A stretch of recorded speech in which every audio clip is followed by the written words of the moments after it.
Blood Cult has been added to Funky Station, and the Blood Cult is an incredibly difficult antagonist to showcase in an offline scenario. Um, they are an antagonist that starts off based on stealth, and then they get to the point where they can't hide their true form based off how many people are converted or like dead. When you first start off as a cultist, you will not have this blood halo above you, and your eyes will not glow. At first, you'll just be completely stealthed and only aware of other cultists will be aware of you, but people won't directly see you. After you convert a decent bit of people, your eyes will start glowing red, which means you can wear a face mask or a helmet to cover it. And after even more conversions, you'll get this blood halo above your head where there is no hiding it. You are 100% confirmed as a cultist at that point, and the race is on to either win or lose, basically. Anyways, the Blood Cult is a conversion in tag, similar to something like Revolutionaries, except you are a much darker force, and you are trying to summon a literal god of blood, death, whatever. You are trying to tear open the veil to let Nar'sie in. This is not a guide.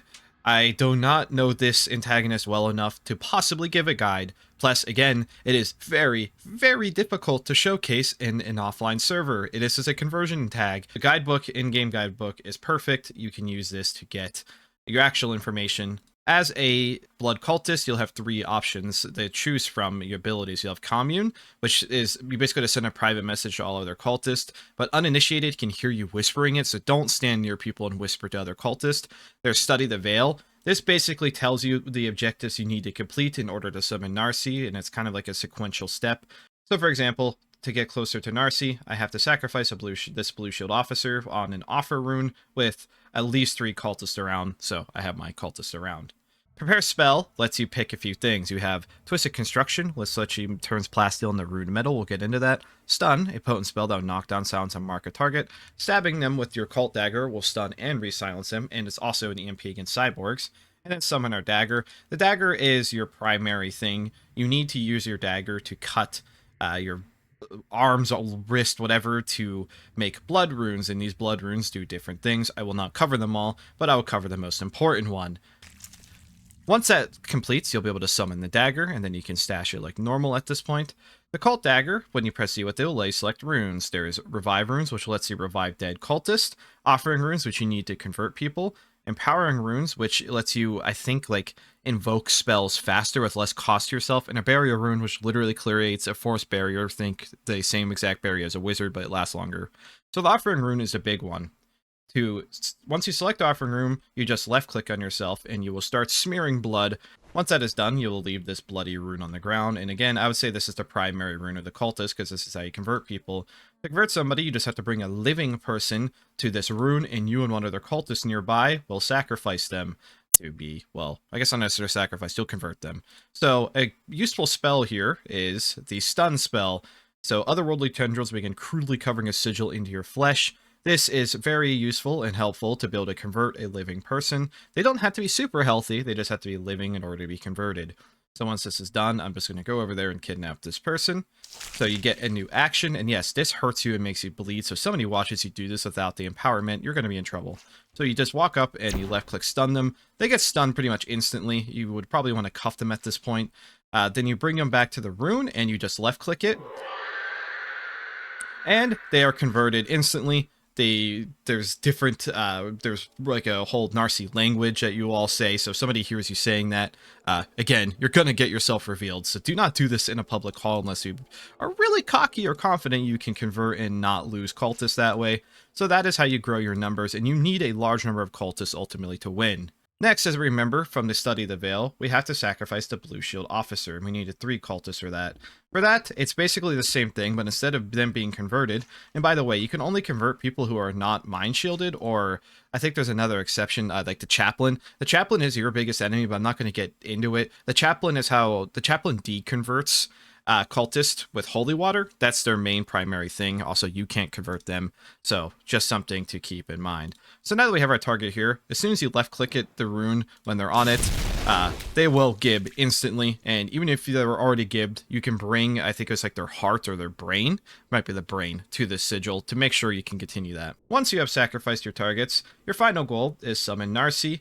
by invoking the Terror Veil with 9 cultist constructs or summon ghosts in a location that the game chooses. It can be any like major area. What a construct is in the G menu, there are 2 items you can construct. There's a cult pylon, which heals everyone who is faithful to Nar'sie, and you could craft a juggernaut.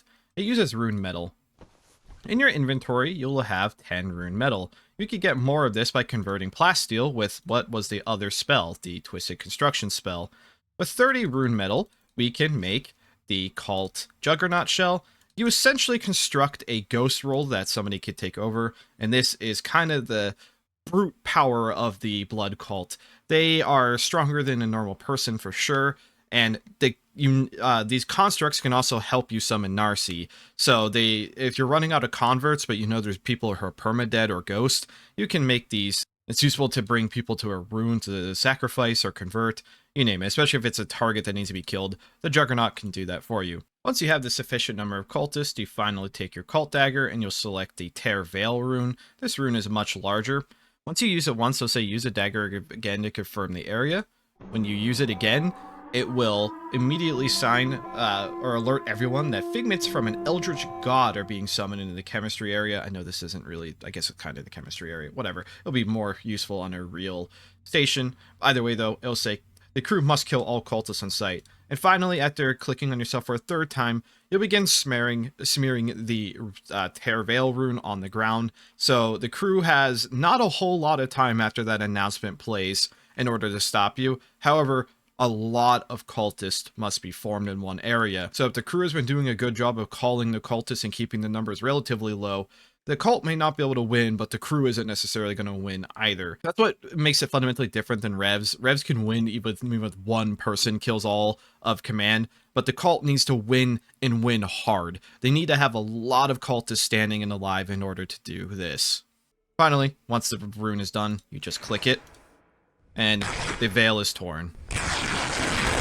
Nar'sie just kind of kills and consumes everything, and that is realistically the end of the round. The shuttle will be called. Shuttle has been called. Due to spatial temporal complications, the station has been deemed unprofitable to salvage. Some cool flavor text pops up, and the round is over. Yes, this is not a guide at all. This is just a very quick showcase, roughly start to finish, of how the cult is born.